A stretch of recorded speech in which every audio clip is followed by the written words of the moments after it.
Hai teman-teman, selamat datang di IT News, tempatnya berita aktual dan fakta yang jarang diungkap media lain. Yuk dukung kami dengan cara subscribe, like, komen, dan share, supaya lebih banyak orang tahu apa yang sebenarnya terjadi.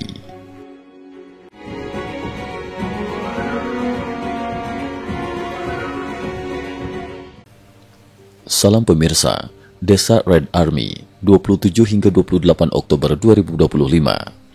Pertempuran di Desa Red Army kembali meningkat ke fase paling brutal. Dalam 48 jam terakhir, setiap lorong dan jalan kecil berubah menjadi medan tempur.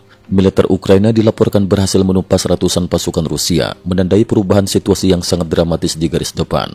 Yang paling mengejutkan, Kepala Intelijen Militer Ukraina, GUR, Kirilo Budanov, terkonfirmasi turun langsung ke garis tempur, memimpin pasukan elit dalam operasi darat di kawasan itu. Sinyal bahwa konflik telah mencapai intensitas tertinggi sejak ofensif musim gugur 2025 dimulai. Reporter perang di garis depan menggambarkan bagaimana Rusia sempat memanfaatkan keunggulan jumlah pasukan untuk menerobos area pinggiran. Namun serangan balasan Ukraina sangat presisi. Drone FPV bunuh diri dan serangan pembersihan titik demi titik menghancurkan barisan infanteri Rusia. Dalam 2 hari 2 malam, puluhan kendaraan lapis baja hancur, ratusan tentara Rusia tewas, dan posisi mereka di bagian utara desa benar-benar kolaps. Klaim Kremlin yang menyebut Desa Red Army segera jatuh terbukti tidak berdasar. Rekaman satelit dan laporan lapangan menunjukkan bendera Ukraina masih berkibar di pusat desa hingga malam 28 Oktober. Ledakan di timur jauh Rusia. Sakhalin terbakar, Moskow diguncang. 28 Oktober 2025, dini hari, Pulau Sakhalin dan Moskow. Wilayah timur jauh Rusia mengalami malam paling kelam tahun ini. Pembangkit listrik tenaga panas nomor 1 di Pulau Sakhalin, dikenal juga sebagai Kuyedao, meledak mendadak, memicu kebakaran besar dan pemadaman massal di 8 distrik utama, termasuk Korsakov, Dolins, dan Yuzhno-Sakhalinsk. Dashcam warga merekam kilatan api raksasa menerangi langit sebelum seluruh pulau gelap total. Lebih dari 100.000 penduduk terdampak, sementara pihak berwenang hanya menyebut gangguan teknis tanpa rincian. Namun, analis militer menilai kuat indikasi sabotase Ukraina. Sejak awal 2025, serangkaian ledakan misterius telah menghantam fasilitas militer Rusia di Siberia, Amur, dan Zabayklaski Krai, membentuk pola operasi jarak jauh yang terkoordinasi.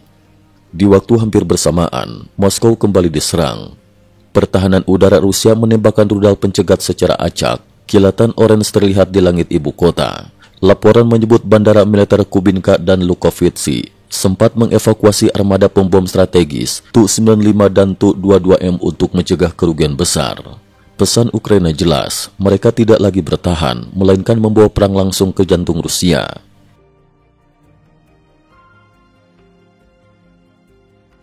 Operasi Dark Knight Fiesor. Kucherev kembali di bawah bendera Ukraina. 22 Oktober 2025, malam hari, Brigade ke-68 Ukraina merilis rekaman operasi spektakuler bertajuk Dark Knight Fiesor, di mana bendera biru kuning kembali berkibar dari runtuhan Kucherev. Serangan dilakukan secara senyap namun presisi. Drone FPV menghancurkan sistem peperangan elektronik Rusia. Tank Leopard 2 dan BAEA-6 dijadikan tameng artileri bergerak. Pasukan infiltrasi kemudian menembus pertahanan dari sisi samping. Hasil akhir, Kucherev dibersihkan sepenuhnya dari pasukan Rusia. 50 tentara Rusia ditangkap hidup-hidup. Moskow terpaksa membuka negosiasi pertukaran tawanan. Bahkan Turki mengonfirmasi bahwa gelombang baru negosiasi telah dibuka. Hal ini mempermalukan posisi diplomatik Rusia yang sebelumnya menolak segala pembicaraan tanpa gencatan senjata. Donbas terbelah, T-90 Rusia hancur dalam 15 detik. 22 hingga 27 Oktober 2025, Front Timur Donetsk. Serangan balasan Ukraina di Donbas mencapai intensitas tertinggi sejak invasi penuh Rusia Februari 2022.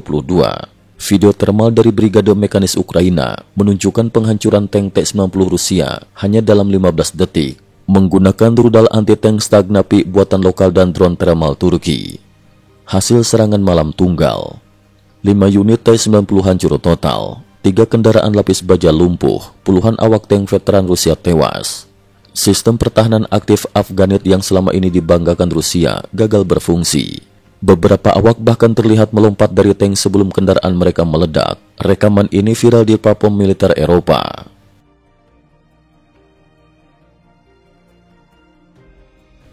Donetsk runtuh, Ukraina tembus 50 km dalam 72 jam. 25 hingga 28 Oktober 2025.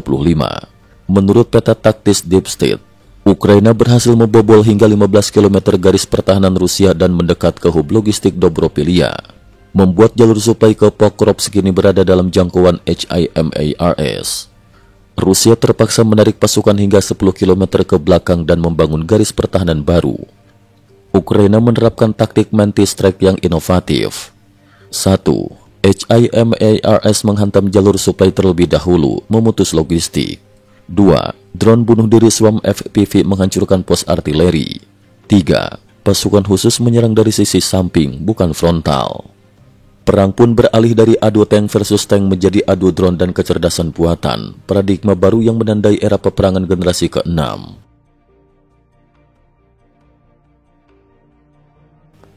Jerman umumkan anggaran militer terbesar dalam sejarah. 27 Oktober 2025, Berlin. Ketika dominasi lapis baja Rusia mulai runtuh, Eropa bergerak cepat. Pemerintah Jerman mengumumkan paket pertahanan senilai 3.770 miliar euro, rearmamen terbesar sejak Perang Dunia II. Isi utama paket tersebut, 687 unit Panther KF-41 dan Puma baru, 561 sistem pertahanan udara modern, 95 miliar euro untuk satelit militer independen dari AS, kontrak jumbo untuk Rheinmetall dan Dell Defense.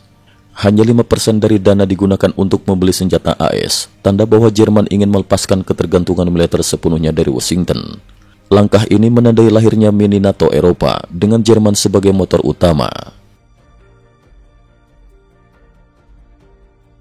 Dunia tanpa zona aman, era perang domain total. 22 hingga 28 Oktober 2025. Dari Red Army Village hingga ledakan Sakhalin, dunia menyaksikan pergeseran besar dalam cara perang modern dijalankan. Konflik Rusia-Ukraina kini keluar dari definisi perang konvensional. Tidak ada lagi garis depan yang jelas, tidak ada wilayah yang benar-benar aman. Ciri utama perang generasi ke-6, Sixth Generation Warfare. Tidak ada garis depan tetap, semua wilayah adalah target potensial.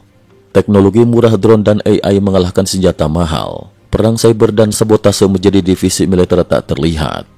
Kebangkitan Eropa, terutama Jerman, adalah sinyal keras.